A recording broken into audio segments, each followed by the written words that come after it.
Welcome to New York, a bustling metropolis built atop the ruins of old New York. It's the central hub where our adventures in the 31st century unfold. This is the Planet Express building, home base for our quirky crew. From here, they embark on intergalactic deliveries and unexpected escapades.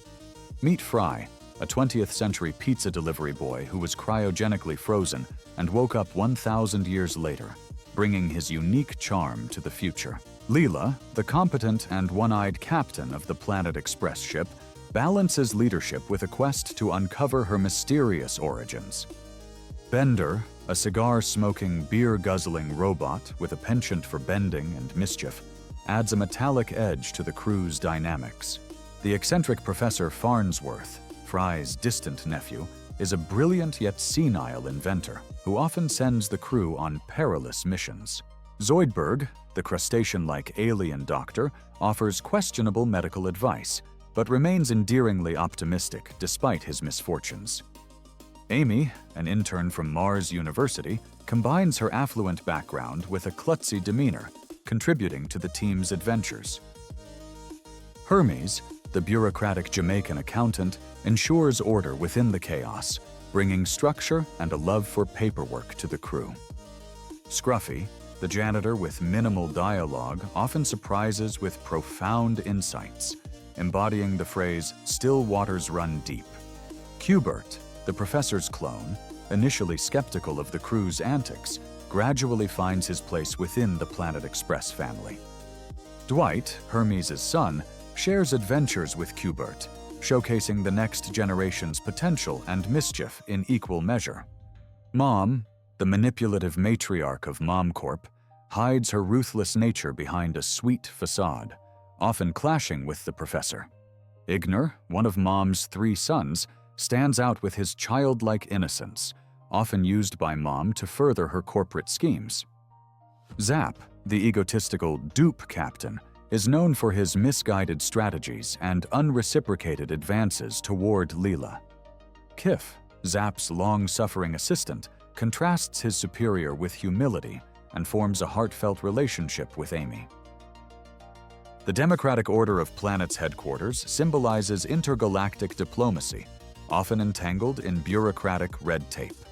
Elzar, the celebrity chef, spices up the culinary scene with his catchphrase, "Bam!" and occasional clashes with Bender. Elzar's upscale restaurant offers exotic dishes, serving as a backdrop for various misadventures and gourmet mishaps. A maze of paperwork and inefficiency, the central bureaucracy epitomizes red tape in the future. Sal, the blue-collar worker with a distinctive accent, pops up in various jobs, embodying the working-class everyman. Robot Santa, a malfunctioning holiday figure, deems everyone naughty, turning Christmas into a time of terror. Bender's residence, the Robot Arms Apartments, is a haven for robots seeking a mechanical community. Flexo, Bender's near-identical counterpart with a goatee, blurs the lines between friend and foe in robotic antics. Tinny Tim, the underprivileged robot child, brings a touch of Dickensian charm and pathos to the futuristic setting. Dawnbot, the head of the robot mafia, combines organized crime with robotic precision, overseeing various illicit activities. Hedonism Bot, a decadent robot who lives for luxury, pleasure, and endless extravagant feasts. URL, the robotic police officer, partners with Smitty to enforce the law, often with humorous interpretations of justice. Smitty, a new New York cop who teams up with URL to enforce the law, often hilariously. Yivo, a genderless, tentacled being from another universe, seeks love across dimensions, leading to cosmic complications. The Robot Devil, residing in Robot Hell, delights in ironic punishments and complex musical numbers, often targeting Bender. Morbo, the alien news anchor, balances delivering the news with veiled threats of Earth's destruction, adding tension to broadcasts. Lure, ruler of Omicron, Percy 8, often invades Earth over trivial matters, showcasing the absurdity of interplanetary politics. All glory to the hypno-toad, whose mesmerizing gaze commands attention and obedience without question. Seymour, Fry's loyal dog from the 20th century, waited faithfully for his owner's return, embodying unwavering devotion. Mars University, Amy's alma mater, represents the pinnacle of higher education in the 31st century. The campus is a blend of advanced technology and traditional academia, where students engage in groundbreaking research and occasional hijinks. Notably, Fry enrolls here to prove he can succeed without cheating, leading to encounters with his intelligent roommate, Gwenter the monkey. The university serves as a backdrop for exploring themes of intelligence, ambition, and the value of education. Gwenter, the genetically enhanced monkey, struggles with the pressures of intelligence, seeking a balance between primal instincts and academic expectations. Michelle, Fry's ex-girlfriend from the 20th century, reappears in the future, reigniting old flames and highlighting their differences. The Grand Midwife, a stern mutant elder who oversees Leela's birth and upholds ancient customs. Vernstrom, the professor's academic rival, often competes in scientific endeavors, bringing tension and humor to their interactions. Free Waterfall Jr., an environmental activist, passionately defends nature, sometimes to the detriment of practicality and safety. Mr. Panucci, Fry's former boss at the pizzeria, represents Fry's humble beginnings before his journey to the future. Father Changstein El Gamal, a multi-faith minister, officiates various ceremonies, embodying religious inclusivity in the future. The Borax Kid, a minor character, adds a touch of Western flair to the futuristic setting, showcasing the show's genre blending. The enigmatic Number 9 Man appears in prophecies, hinting at deeper mysteries. Slurm, the galaxy's most addictive soft drink, is secretly produced by a giant worm. The truth shocked even Fry, who still drinks it anyway. This device shows alternate realities, answering bizarre hypothetical questions instantly. Preserved heads of famous people live in jars. From Nixon to Leonard Nimoy, history literally watches over the future. Hovercars fill the skies of New York, zipping between buildings in chaotic elegance. Robot oil is the lifeblood of mechanical beings. From bars to garages, it's essential for keeping robots running and partying. Once used as spaceship fuel, dark matter is super dense and powerful. Farnsworth discovered it, then made it obsolete. Alcazar tricked Leela into thinking she was the last of her kind. A fraud and a player, he's a reminder to trust your gut. A Harlem Globetrotter and genius physicist, Bubblegum Tate merges sports and science like no one else in the galaxy. The iconic Planet Express ship is Leela's pride and joy. Built by Farnsworth, it can zip across galaxies and crash with style. Bender's alma mater, where students learn bending, crime, and frat life. Go bending tech. Morbid yet normal in the future, suicide booths offer a grim reflection of automated society. Luna Park, Earth's moon amusement center, offers low-gravity fun and existential dread about colonization. Nibbler may look cute, but he's an ancient, powerful being who secretly protects the universe, when he's not pretending to be Leela's cuddly pet. Calculon is the overly dramatic robot soap star of All My Circuits. His flair for theatrics and ego make him both hilarious and unforgettable.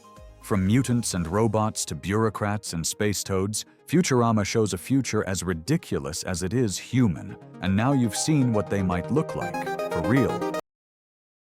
Meet Bob, burger artist, tired dad, and dreamer.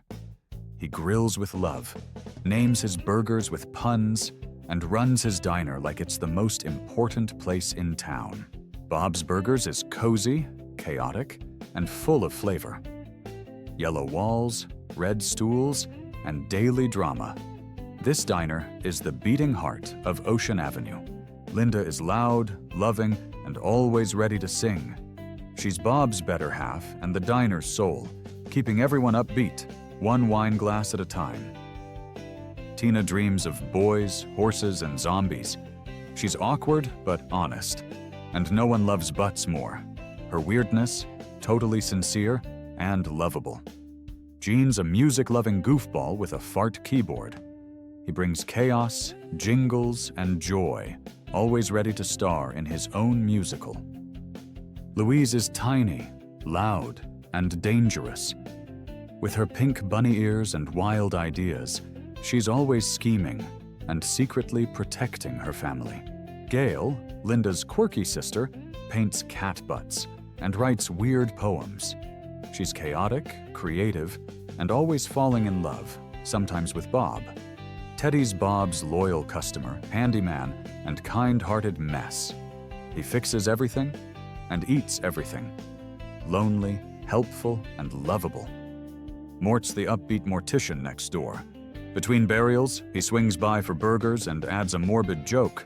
Always deadpan, always welcome. Hugo's the grumpy health inspector and Linda's ex. He hates Bob, loves rules, and lives to find one tiny reason to shut down the diner. Ron's Hugo's soft-spoken sidekick. He smiles, nods, and secretly likes the Belchers. He'd rather eat a burger than write a violation. Mr. Dowling is Bob's grumpy banker. He hates fun, loves forms, and doubts Bob's every dream, especially the ones shaped like burgers. Jimmy Pesto is Bob's smug rival. With slick hair and loud music, he's always trying to outshine Bob, and never lets him forget it. Loud, flashy, and full of pizza. Jimmy's pride and Bob's daily headache. Jimmy Jr. is Tina's crush and dance-obsessed teen. He speaks with hip thrusts and grunts, and maybe likes Tina back, a little. Andy and Ollie are chaotic twins. They speak in sync, act bizarre, and always follow their dad's footsteps, usually into trouble. Wagstaff School is loud, weird, and full of drama. Dances, food fights, pranks.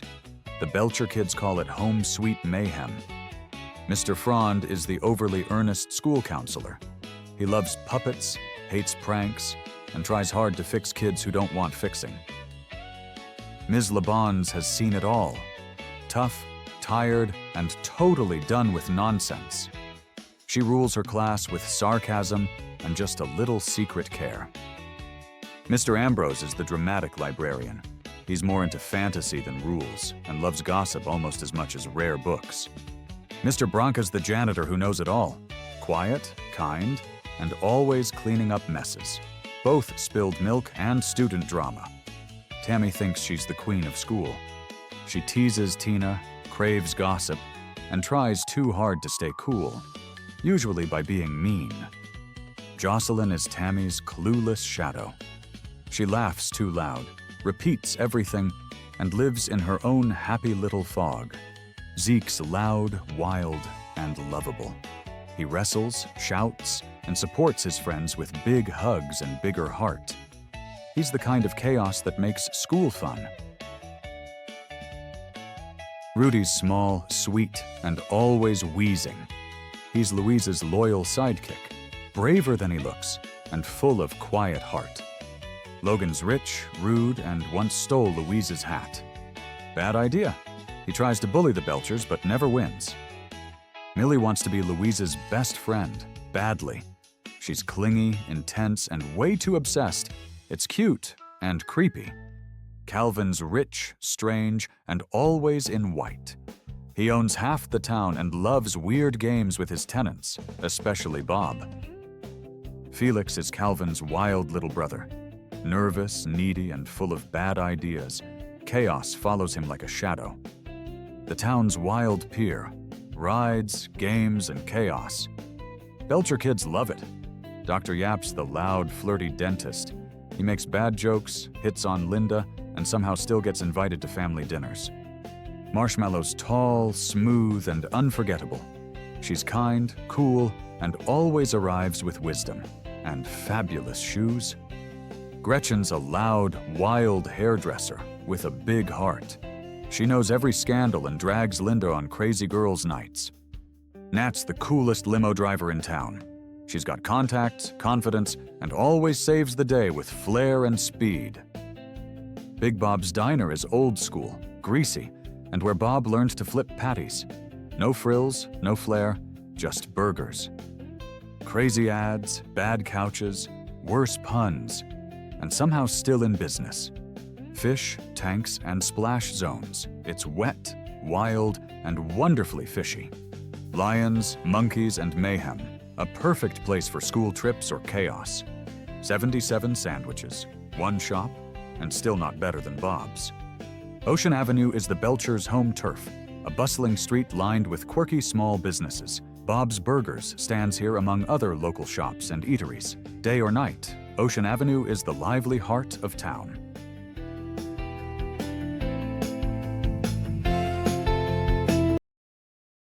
Mayor McDaniels is the quick-witted leader of South Park. She juggles civic duties with her town's constant chaos, always facing each calamity with a confident and pragmatic smile. South Park Elementary is a humble schoolhouse where kids balance lessons with daily chaos.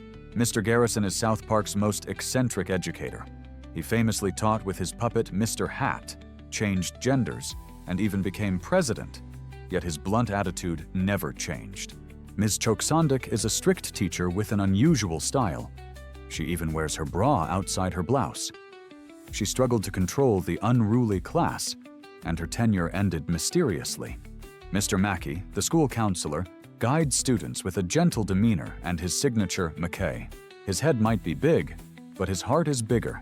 He remains a pillar of support. Chef Jerome McElroy is the soulful school cook famous for serenading students and serving up fatherly advice. With warmth and humor, he feeds both stomachs and spirits. PC Principal is a muscular, no-nonsense principal who fiercely enforces political correctness. His intense dedication to inclusion often leads to comically extreme situations. Strong Woman is the fiercely independent vice principal who lives up to her name by promoting female empowerment. Even she, however, secretly has a soft spot for PC Principal. Stan Marsh is a level-headed kid who often serves as the voice of reason. He faces bizarre adventures with both skepticism and bravery, all while sporting his signature red poofball hat. Kyle Broflovsky, Stan's best friend, is the principled moral compass of the group. He meets the town's madness with logic and passion and never hesitates to challenge Cartman's schemes. Ike Broflovsky is Kyle's baby brother, a Canadian toddler. He's often punted around like a football in the older kids' games, yet he also shows a sharp mind for a toddler. Eric Cartman is the group's resident troublemaker, scheming, selfish, and cruel. He's behind many of South Park's wildest antics, making him the town's most infamous resident. Kenny McCormick is the kid in the orange parka who gets killed again and again, only to mysteriously come back. His endless cycle of death is South Park's darkest running joke. Sodosopa is a new district that sprang up as part of South Park's gentrification push. Shuo TPA Town is a gentrified shopping area that secured a Whole Foods for South Park. Built by the City Walk owner, it revitalized the rundown part of town into a trendy hotspot. Butterscotch is a naive boy who stays cheerful despite being picked on. When he does rebel, it's as the wannabe villain Professor Chaos, whose evil plans are adorably inept. General Disarray, Dougie, is the eager sidekick to Butter's Professor Chaos, always ready to help carry out evil schemes that usually result in nothing more than minor mischief. Wendy Testaberger is confident and outspoken. Stan's on-and-off girlfriend who fearlessly stands up to bullies, even Cartman, and leads the charge for equality among the kids. Baby Stevens is Wendy's best friend and one of the popular girls. She loves gossip and attention, even causing a frenzy among the boys when she matured early. Heidi Turner is a kind, low-key girl who dated Eric Cartman, a tumultuous period where she even mimicked his bad attitude until she finally broke it off and returned to her sweet self. Tolkien Black is the wealthy, sensible kid in the group. Sophisticated and even-keeled, he often rolls his eyes at his friends' wild antics, but remains a loyal friend. Clyde Donovan is a laid-back kid who often ends up as the butt of jokes. He's not the brightest student and prefers to just play video games and avoid trouble whenever he can. Craig Tucker is the deadpan kid known for quietly flipping the bird. He stays calm and unimpressed, keeping to his small clique and avoiding most of South Park's craziness. Tweak Brothers Coffee House is run by Tweak's parents and known for brewing strong coffee. Tweak is the perpetually jittery, caffeine-fueled boy who twitches and panics about unseen threats, turning even an ordinary day into a frantic adventure. Jimmy Valmer is an upbeat boy on crutches who lives for comedy. He never lets his stutter or disability hold him back from cracking jokes, always leaving his classmates laughing. Timmy Birch is the ecstatic boy in a wheelchair whose whole vocabulary is basically shouting, "Timmy!" Limited speech aside, he's full of enthusiasm and is best buddies with Jimmy. Nathan is a conniving student who often acts as the villain at summer camp. Behind his lisp and innocent looks, he's constantly plotting devious schemes, usually targeting Jimmy. Mimsy is Nathan's dim-witted sidekick, following his evil plans but often bungling them. Scott Malkinson is the boy with a lisp and diabetes who just wants to fit in. He constantly reminds people of his condition. And though he gets teased for it, Scott stays friendly. Dog Poo Patuski is the dirt-covered kid lurking in the background. True to his nickname, he's perpetually filthy and rarely says a word. Most classmates hardly notice he's there. Pip Pirrip is a polite British boy who always speaks like a gentleman. He tries to make friends, but his old-fashioned manners and accent often make him a target for teasing. Henrietta Biggle is the goth girl dressed in black. She dismisses anything mainstream as lame and sticks to her small circle of fellow goths, mocking the popular kids from afar. Furkel is the youngest goth, a kindergartner already obsessed with darkness. He wears black eyeliner and joins the older goth kids in lamenting how bleak everything is at his age. Stark's Pond is a peaceful little lake on the town's outskirts where kids often play.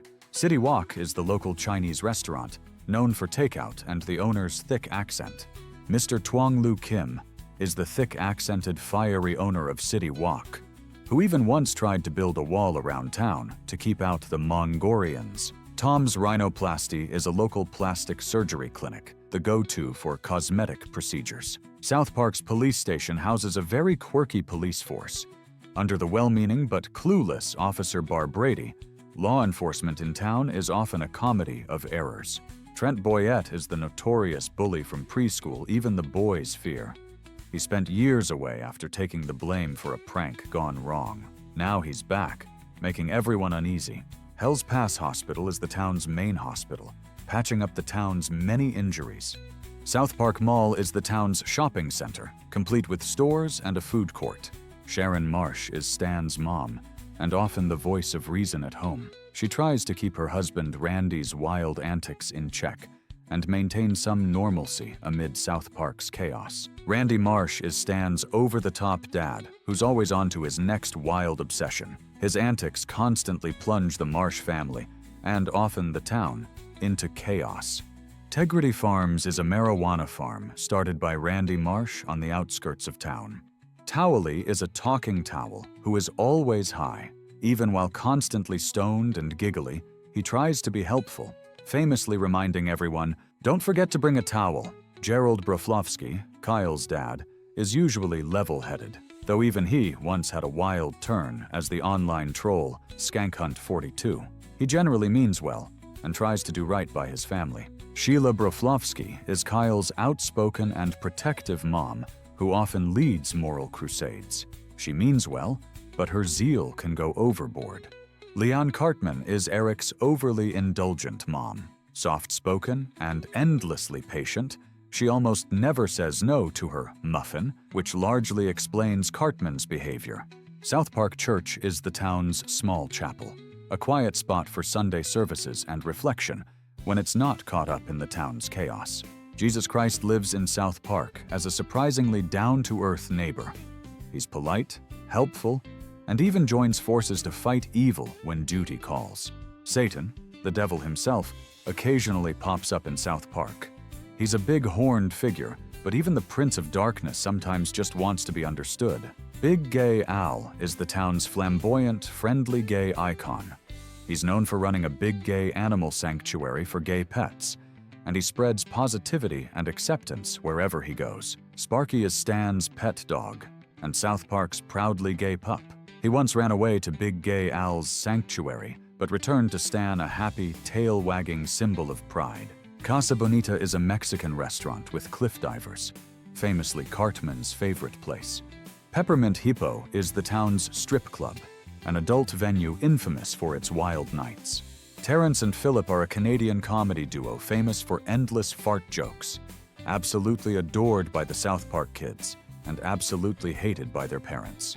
Mr. Hanky is a talking Christmas poo who pops out of the sewer each holiday with a joyful, "Howdy ho!" It's bizarre and gross, but somehow he's a beloved Christmas icon in South Park. The woodland critters are seemingly adorable forest animals who turn out to be Satan-worshipping fiends, pretending to spread holiday cheer while secretly performing dark rituals.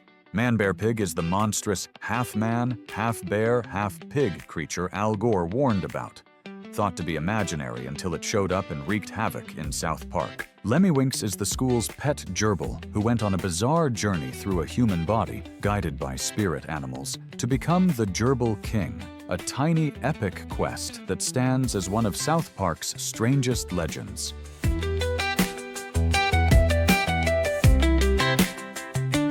Welcome to New York, once a symbol of progress, now a silent grave of the future. This is where their journeys began. Now only the rusted sign of Slurm still glows in the darkness. Professor Farnsworth tried to warn them. His last experiment might have gone too far.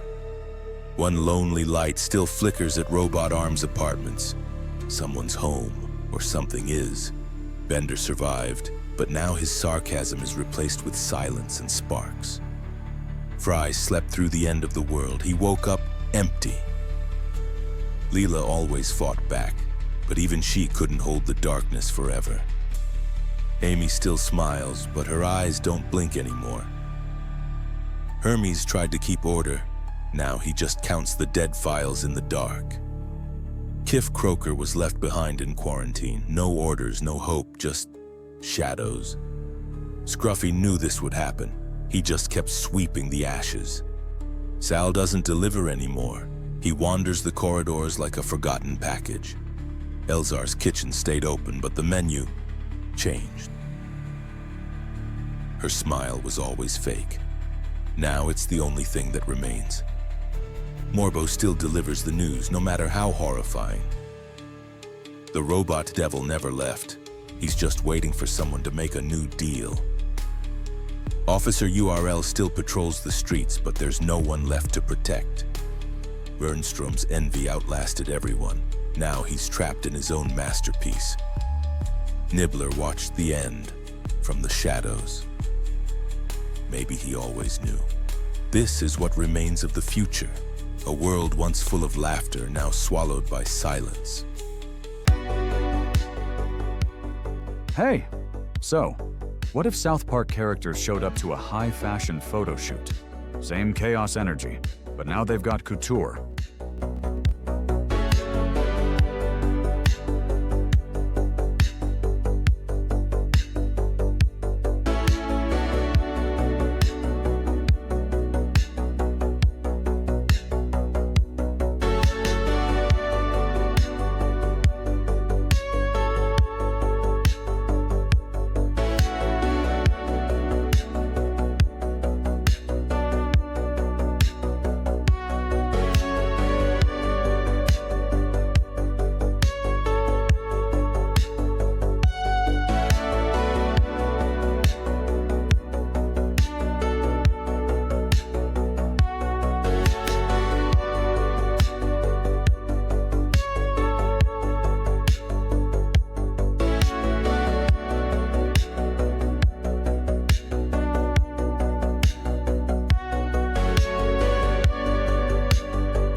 Tell me which one got you. Who nailed the look? Who made you laugh? Hit like if this was as fun for you as it was for me. And if you're new, tap that subscribe button so you don't miss what's next.